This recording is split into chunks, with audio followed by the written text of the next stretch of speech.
ሰላም ጤና ይስጥልን በመላው ዓለም የምትገኙ የተወደዳችሁ የሮሃ ቲቪ ተከታታዮች የጥር 7 2018 ዓ.ም የምሽት ዜናዎችን ይዘንላችሁ ቀርበናል። አገዛዙ ከሚኒሊክ እዝ ታግዷል የሚል ሐሰተኛ መረጃ ያሰራጨበት አርበኛ ወንድሙ ማሩ መግለጫ ሲሰጥ ከ105 በላይ ያገዛዙ ሚሊሻዎችና ንጹሃን ደግሞ በድሮን ጥቃት ተገድለዋል። ባለፉት 2 ቀናት በወልዲያና በራያ ቆቦ ቀጠና በተደረጉ ውጊያዎች በፋኖ ድባቅ የተመታው ብልጽግና ከኤርትራና በህዋት በኩል ለፋኖ የተላኩ መሳሪያዎችን ያስኩ ብሏል። ወልቃይት ሁመራ ከተማን የጎበኙት የአሜሪካው አምባሳደር ማሲንጋ መጪው ጊዜ ውስብስብ ነው ሲሉ ተናግረዋል። የጅቡቲ መንግስት የኢትዮጵያን አየር ክልል ጥሶ በመግባት በፈጸመው የሰው አልባ አውሮፕላን ጥቃት 3 ንጹሃኖች ሲገደሉ በርካቶች መቁሰላቸው ተገልጿል። ሐማስ በጋዛ የሚመሰረተው ጊዜያዊ አስተዳደር ስራውን እንዲጀምር እንደሚተባበር አስታውቋል። ውድ አድማጭ ተመልካቾቻችን አብራችሁን ልትቆዩ ከፈቀዳችሁ እነዚህ መረጃዎች በዝርዝር የምናሰማችሁ ይሆናል። የሮሃ ቲቪ ወቅታዊና ሐቀኛ መረጃዎች እንዲደርሷችሁ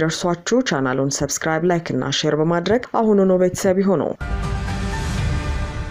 አገዛዙ ከሚኒሊክ እዝ ታግዷል የሚል ሐሰተኛ መረጃ ያሰራጨበት አርበኛ ወንድሙ ማሩ መግለጫ ሲሰጥ ከ105 በላይ ያገዛዙ ሚሊሻዎችንና ንጹሃን ደግሞ በድሮን ጥቃት ተገድለዋል። የአፋብኃ ምስራቅ አማራ ቀጠና ሚኒሊክ እዝ ምክትል ወታደራዊ አዛዥና የላስታ ሳምነው ኮር ሰብሳቢ አርበኛ ወንድሙ ማሩ በወቅታዊ ጉዳይ ላይ አጠር ያለ መግለጫ ሰጥቷል። የሚኒሊክ እዝን ክንድ መቋቋም ያቃተው የብልጽግና አገዛዝ ከተግባር ይልቅ ውሸትን ትልቅ ያውደ ውጊያ ግንባር ካደረገው አመታቶች የተቆጠሩ ሲሆን ዛሬ ማጠናክሮ ቀጥሎበት በአፋብኃ ሚኒሊክ እስም የሐሰት መግለጫ እያወጣ ይገኛል ብሏል አርበኛው። በመሆኑም እኔንና የአሳምነው ኮር ምክትል አዛዥ የሆነውን ኮማንዶ ፍቅሩ ሙልዬን ከአማራ ፋኖ ብሔራዊ ኃይል ምስራቅ አማራ ቀጠና ከሚኒሊክ እዝ በድርጅቱ ትዕዛዝ እንደታገድን አድርገው ምላሱ ብቻ የቀረው የብልጽግናው አገዛዝ በትናንትናው ዕለት የማስመሰል መግለጫ አውጥቷል ሲል ገልጿል። አክሎም እንኳን በወሬ ልንፈታና ልንደነግጥ ቀርቶ ድሮኑንና ታንኩንም አልፈራንም። እናም በመላው ዓለም ለምትገኙ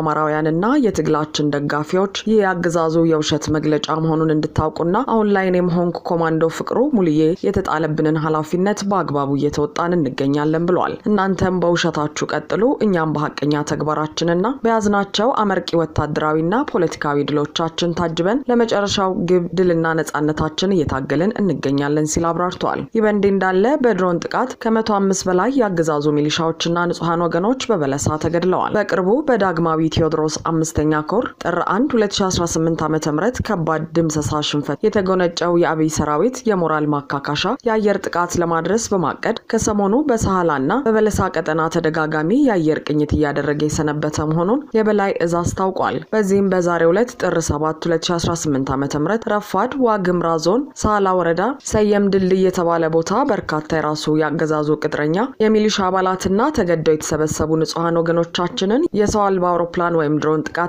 እንዳደረሰባቸው ገልጿል። እስካሁን ባለው መረጃም ከ65 በላይ የሚሊሻ አባላት የሞቱ ሲሆን ከ40 በላይ ንጹሃን ወገኖች በአየር ጥቃቱ የህይወት መስዋዕትነት ከፍለዋል። ቁጥራቸው ያልተረጋገጠ ቁስለኛ መሆናቸውም ታውቋል። የአማራ ፋኖ ብሔራዊ ኃይል በላይ እዝ የሰራዊት አባላትን ለማጥቃት ሲፈልግ የሰነበተው አገዛዙ በዛሬው ዕለት የአካባቢውን ሚሊሻና ንጹሃን ወገኖችን እጅግ አሳዛኝ በሆነ ሁኔታ በጅምላ ጨፍጭፏቸዋል።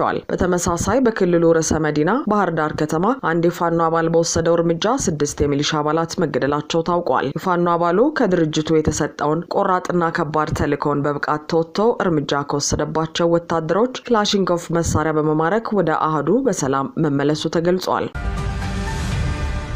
ባለፉት 2 ቀናት በወልዲያና በራያ ቆቦ ቀጠና በተደረጉ ውጊያዎች በፋኖ ድባቅ የተመታው ብልጽግና ከኤርትራና በህዋት በኩል ለፋኖ የተላኩ መሳሪያዎችን ያስኳለ።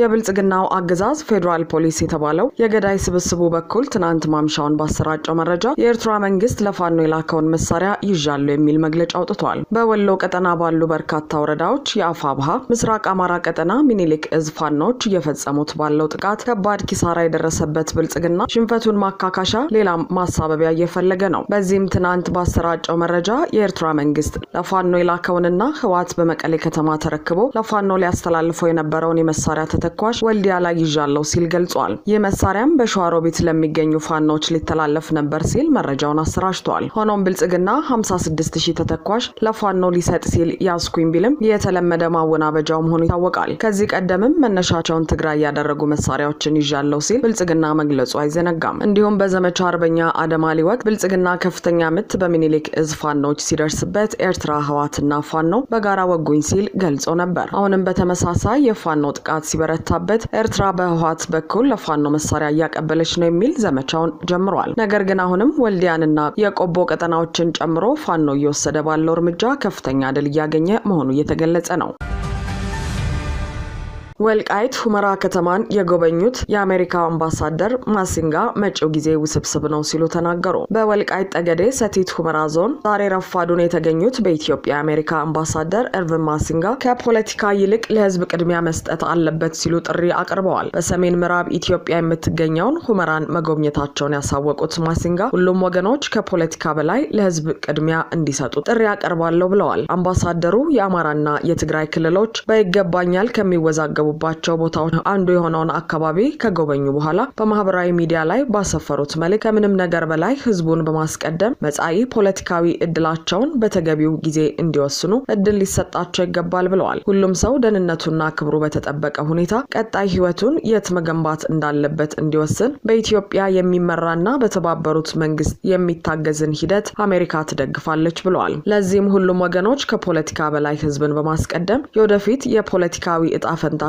በተገቢው ወቅት እንዲወስኑ እንዲያደርጉ ጥሪ እናቀርባለን ብለዋል። አምባሳደሩ ጨምረውም የወደፊቱ መንገድ ውስብስብ ነው በማለት ነገር ግን ቅድሚያ ሊሰጠው የሚገባው ጉዳይ ጉዳት ላጋጠማቸው ሰዎች ደህንነት መሆን አለበት ብለዋል። አሜሪካም ኢትዮጵያውያን ለዘላቂ ሰላምና መረጋጋት በሚያደርጉት ጥረት ውስጥ ድጋፍ ለመስጠት ቁርጠኛ መሆኗንም በአዲስ አበባ የሚገኘው አሜሪካ ኤምባሲ በአምባሳደሩ ስም በማህበራዊ ሚዲያ ገጹ ባሰፈረው መልእክት አመልክቷል። በሁመራ አካባቢ ያለውን ሁኔታ በተመለከተ የጻፉት የአሜሪካው አምባሳደር ኤርቪን ማሲንጋ በጉዟቸው ህዝቡ እየተጋፈጠ ያለውን ችግር በአይናቸው እንደተመለከቱና የመሰረተ ልማት ውስን የጤና አገልግሎትና የመሰረታዊ አገልግሎቶች አለመኖር የህዝቡን ኑሮ እንደጎዳው ጠቅሰዋል። በግጭት የተፈናቀሉት ሰዎች ለዓመታት በዓለም አቀፍ ድጋፍ ላይ ጥገኛ ሆነው መቆየታቸውን ያነሱት አምባሳደሩ ምንም እንኳን ሰብአዊ እርዳታ ወሳኝ ቢሆንም ዘላቂ መፍትሄ አይደለም ብለዋል።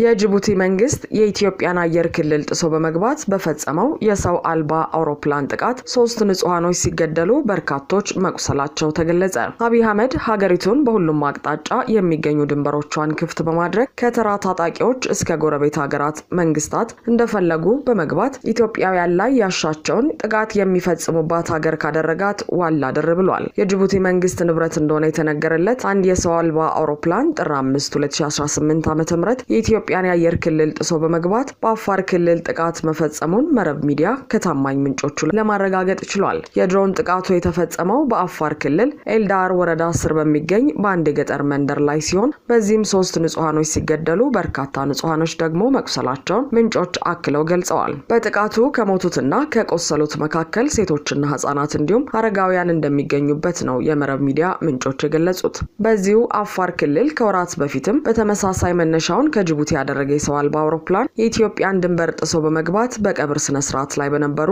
ኢትዮጵያውያን ላይ በፈጸመው ጥቃት የሃይማኖት አባቶችና አዛውንቶችን ጨምሮ በርካቶች መገደላቸውን በወቅቱ መዘገቡ አይዘነጋም። በሁሉም አቅጣጫ የሚገኙ የሀገሪቱን ድንበሮች ክፍት በማድረግ ድንበር ሲጠብቁ የነበሩ ወታደሮችን ጨምሮ ሀገሪቱ አለኝ የምትለውን ጦር፣ ድሮንና ጀት እንዲሁም ሌሎች ከባባድ መሳሪያዎችን አስታጥቆ ወደ አማራ ክልል አስገብቶ በአማራ ህዝብ ላይ ጦርነት ያወጀው ኦህዴድ መሩ የብልጽግና አገዛዝ ከወደ ፋኖ የሚሰነዘረበትን ጥቃት መቋቋም አቅቶት ወታደራዊ ኃይሉ የተመናመነበት ሲሆን በአንጻሩ ደግሞ ፋኖ የአገዛዙ ወታደሮችን መሳሪያ ማርኮ ራሱንና አደረጃጀቱን በማዘመን የድል አጥቢያ ላይ ይገኛል።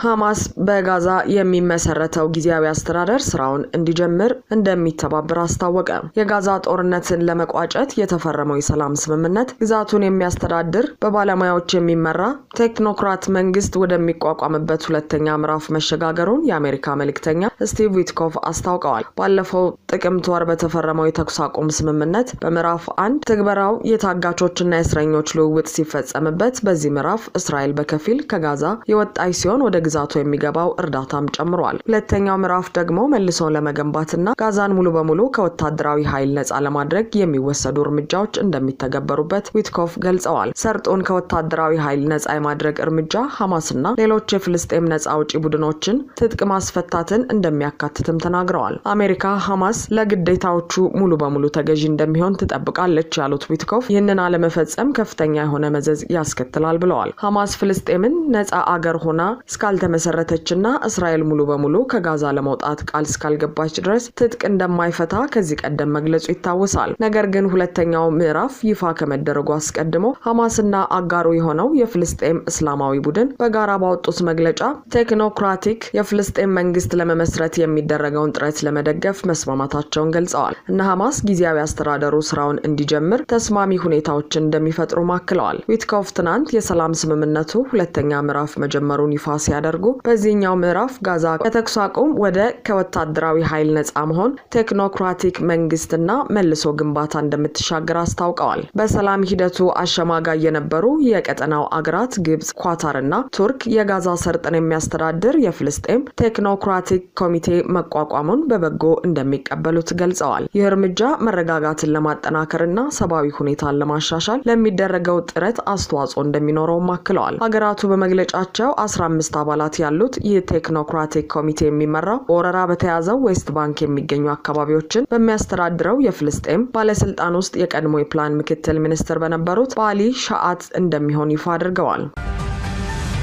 አድማጭ ተመልካቾቻችን የሰዓቱ የሮሃ ቲቪ ዜናዎች የተከታተላችኋቸውን ይመስሉ ነበር። አብራችሁን ስለነበራችሁ ከልብ እናመሰግናለን። ሰላም ጤና ይስጥልን። በመላው ዓለም የምትገኙ የተወደዳችሁ የሮሃ ቲቪ ተከታታዮች የህዳር 9 2017 ዓ.ም